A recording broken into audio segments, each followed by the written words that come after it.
Apa efeknya ketika kita memberikan sugesti secara asal-asalan? Nah, kita akan bicara panjang lebar tentang hal ini. Silakan simak video ini sampai selesai agar Anda semakin paham dan bisa kasih sugesti yang tepat.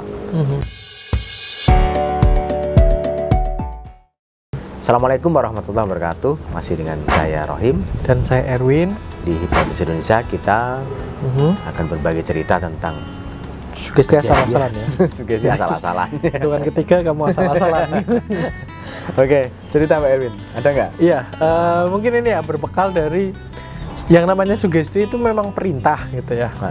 Sebelumnya sinonimnya banyak ya, ide, nasihat itu juga bisa masuk ke kategori sugesti. Cuman intinya itu kalau dari secara harafiah memang perintah. Tapi banyak orang yang terus kemudian nggak memikirkan efek kedepannya semacam seperti apa. Mungkin dari sisi moral ya, moral di sosial, moral untuk diri klien. Kalau untuk permainan sih nggak apa-apa gitu ya, karena kan tujuannya cuma untuk menghibur. Tapi sebisa mungkin nanti sebelum selesai permainan lupakan semua sugesti saya, kamu kembali seperti normalnya. Cuman ya sugestinya sebisa mungkin ya memang memperhatikan tadi ya aspek sosial. Ada kasus ya waktu itu tayangan televisi ya, ada seseorang yang takut dengan anjing. Oh iya. Ya kan. Ada yang tahu ada nggak? Ya pokoknya inisialnya F ya, Ferdian. Di TV ya, Trans 7 ya kalau nggak salah. Waktu itu Billy ya, Billy kan kalau nggak salah takut anjing gitu ya. Masih ada kok di YouTube gitu. Terus dia memberikan sugesti setiap kali dia melihat anjing, dia langsung teringat Bunyamin ya, komedian. Memang Billy ngefans sama Bunyamin. Nah tapi akhirnya dia berani sama anjing. Cuman kan impactnya ya, Bunyamin ini kan tokoh legendaris gitu kan, sampai di demo kan waktu itu. Jadi mensugestinya itu tidak secara moral ya, untuk memahami apa sih efek nanti ketika ini menyakiti orang nggak. Jadi kan memberikan mengkorelasikan antara satu anjing ya, yang binatang, apalagi anjing gitu ya, dan satu adalah tokoh legend gitu. Di Jakarta itu sampai dibikin nama jalan kan, ada Jalan Bunyamin Suaib kan ada.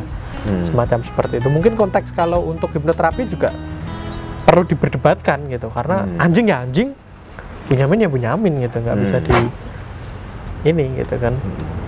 Kalaupun disugestikan asal-asalan semacam seperti itu, saya yakin efeknya tidak akan permanen. Mungkin sekali dua kali itu mungkin bisa dibuat gini. Kalau dia si Billy nggak takut sama badut gitu ya, bisa ketika kamu terbayang anjing, kamu terbayang badut, kan? Justru lebih. Cuman saya rasa kalau semacam seperti itu, kalau permainan oke lah gitu ya, tidak akan menyinggung siapapun, badut kan gitu. Tapi kalau untuk misalnya konteks hipnoterapi, sugesti semacam seperti itu untuk efek jangka panjangnya juga nggak akan ini gitu kan, karena kan badut ya badut, anjing ya anjing gitu. Mungkin sekali dua kali dia akan ketika ketemu anjing, oh itu badut. Nanti dua kali, terus tiga kali, kayaknya bukan deh. Gitu. Kok badut kok menggonggong, nah semacam seperti itu. Kenapa nggak kita mengucapkan sugesti yang benar-benar kita pikirkan, nggak asal-asalan misalnya ya, anjing. Ya, kita tidak perlu menghubung-hubungkan dengan apapun yang lucu. Misalnya anjing ini kan sama-sama makhluk Tuhan. Toh banyak juga orang yang pelihara anjing. Nggak semua anjing itu mengejar. Nggak semua anjing itu rabies. Biasanya kan paling takutnya itu kan rabies. Misalnya kan bisa divaksin. Itu sekarang itu udah ada semuanya, anjing itu harus divaksin rabies semacam seperti itu. Terus kemudian anjing itu kalau kamu nggak lari, mereka nggak akan ngejar dan lain sebagainya. Itu kan lebih nggak salah-salah dan masuk akal gitu loh. Sekarang kucing juga divaksin. Nah iya, semuanya sekarang kan di COVID gitu ya, pakai vaksinnya Sinovac gitu. Misalnya semacam seperti itu gitu loh. Atau mungkin ada contoh yang lain, sugesti asal-asalan. Yang asal-asalan ya asal mensugesti. Misalkan kadang memberikan perintah yang memaksa gitu ya. Kamu harus rajin sekolah sekarang. Alasannya apa ini? Kenapa harus rajin? Iya, kenapa harus rajin? Ini biasanya tidak disampaikan alasan itu kepada orang yang disugesti. Akhirnya tidak terjadi pada orang yang disugesti. Tapi itu agak sulit loh kalau misalnya menginginkan sugesti yang benar-benar relevan sama anak itu, kira-kira apa kaitannya dengan malas gitu mungkin? Kalau malas ya, pengen bisa rajin gitu ya.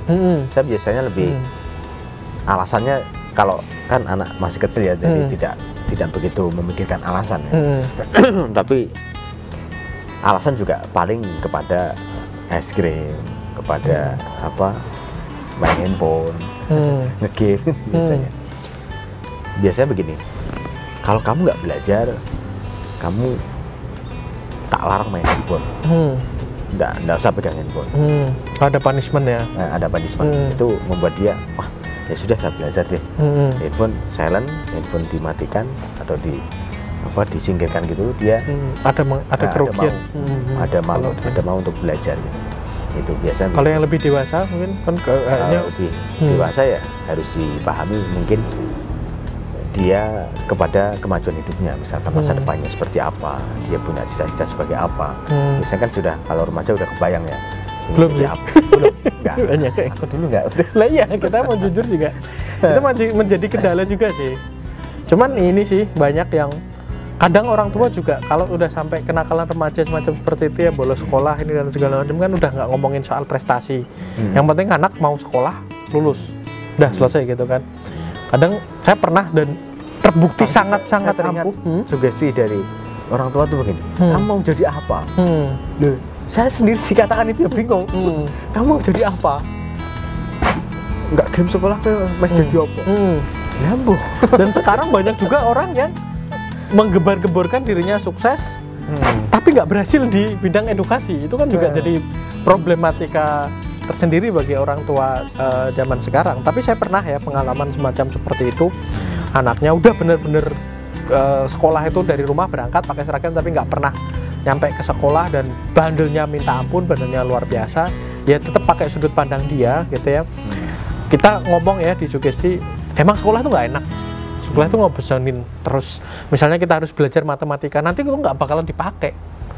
Kita ngukur apa segitiga, apa sin cos tangan sudut ini nggak bakalan dipakai gitu, semacam seperti itu. Tapi saya, orang tua kamu, teman-teman kamu, semuanya itu melewati itu gitu, melewati fase itu.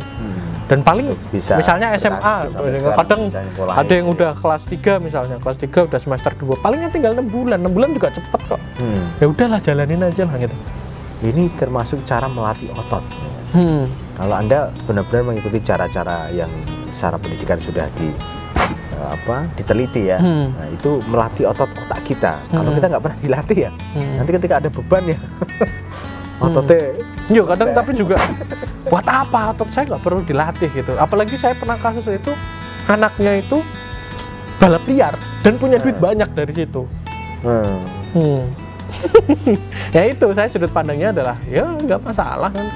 Nanti kan kedepannya kalau misalnya dia pengen punya cita-cita pengen profesional di bidang balap, nggak yang balap liar, karena balap liar kan bahaya juga kan, nggak ada pelindung apa ini dan segala macam gitu. Coba kalau misalnya kebayang nanti kamu balap terus bener-bener profesional terus sampai ke internasional, kamu nggak bisa bahasa Inggris, ya lucu lah misalnya seperti itu kan. Lebih makanya kita kan kadang pretok itu lama, jadi sudut pandang yang bener-bener dia pokoknya ya udahlah, pokoknya tinggal 6 bulan ini jalanin, paling juga cepet terus lulus dapat ijazah gitu. Orang tuanya juga udah saya tanya nggak bakalan maksa buat kuliah, tapi setidaknya sekolah SMA-nya SMA-nya, nah semacam seperti itu sih mungkin.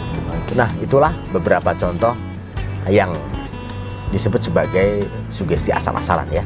Silakan dipahami dan belajarlah yang baik agar tidak asal-asalan. Terima kasih, dan jangan lupa subscribe channel ini dan bunyikan lonceng agar semakin bermanfaat. Dan wassalamualaikum warahmatullahi wabarakatuh.